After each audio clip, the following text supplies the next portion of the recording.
Inflation in the U.S. is the highest it's been in 4 decades, and new numbers out today give no reassurance it will let up soon. It's been at the forefront of the news cycle for months now, and a central issue in this year's midterm elections. Inflation is still above 8%, and it's at a 40-year high, with prices rising for housing, medical care, new cars, air travel, and more. Also on that list, higher education, and it's been rising at roughly 8% a year for decades. At the end of the day, you have to realize that colleges are a profitable business, and they're going to work like a business. Many students see college education as the golden ticket to the American dream.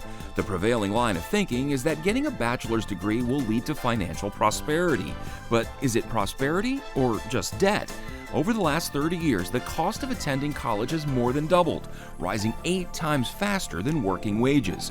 According to data from the Federal Reserve, student loan debt currently stands at $1.75 trillion, exceeding the value of outstanding car loans, which is $1.37 trillion, and credit card debt, which is at $820 million.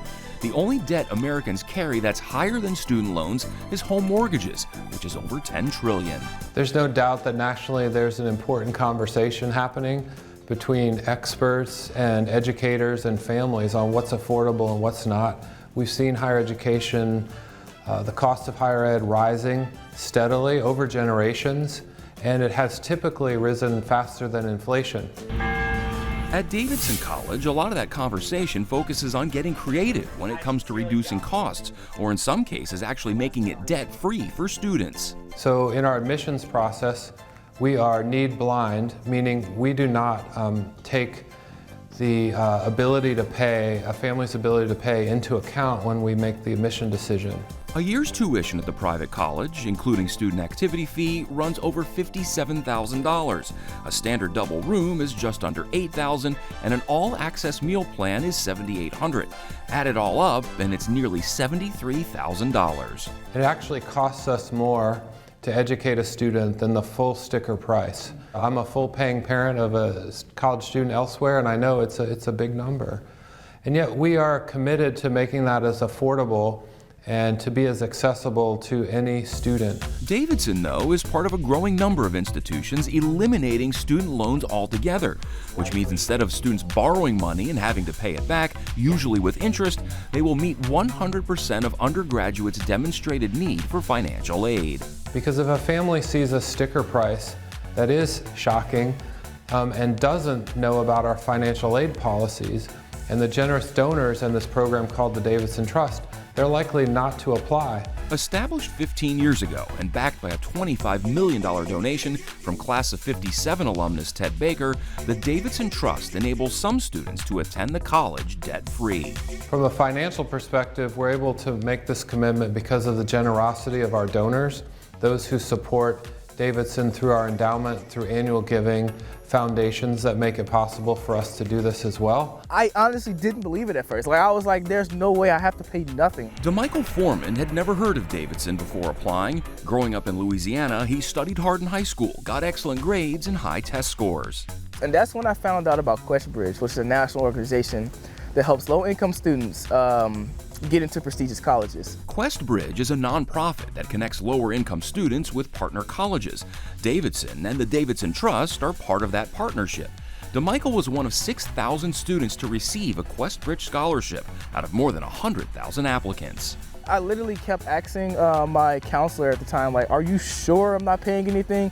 Is there any type of interest? What is really going on? I was like, no, you literally have to pay nothing. DeMichael is doing his part as well, working 2 different jobs. The sophomore is studying English, communications, and theater, and someday wants to get into film directing. It's amazing, honestly. I can't thank God enough for this opportunity. I'm truly blessed to be here.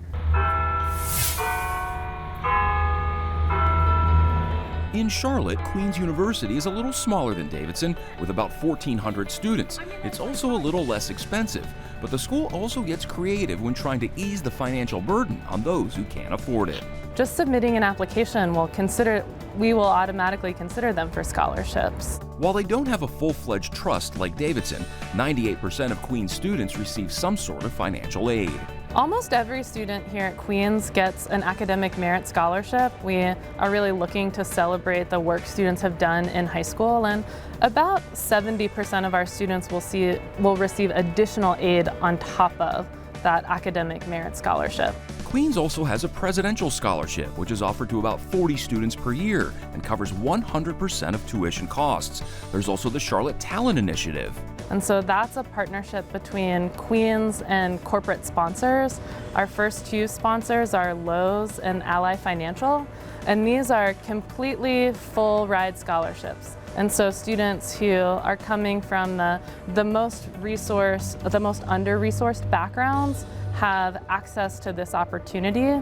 And 3 years ago, Queens launched the Royal Up program, which is a partnership with Central Piedmont Community College. So students can start at Central Piedmont, and they'll have a Central Piedmont advisor and a Queens advisor. And they can spend a couple of years at Central Piedmont. It's a little bit more affordable, get some requirements out of the way. They can make a seamless transfer. All of those credits will come over. Instead of deciding which college to attend and then figuring out how to pay for it, officials at both Queens and Davidson say that prospective students and their families should make figuring out the financial piece part of the application process, so that you know exactly what you're getting into, and that sticker shock may not be quite so bad.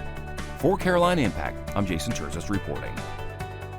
Thanks for watching, and if you don't want to miss any more great regional stories, please subscribe to our PBS Charlotte YouTube channel.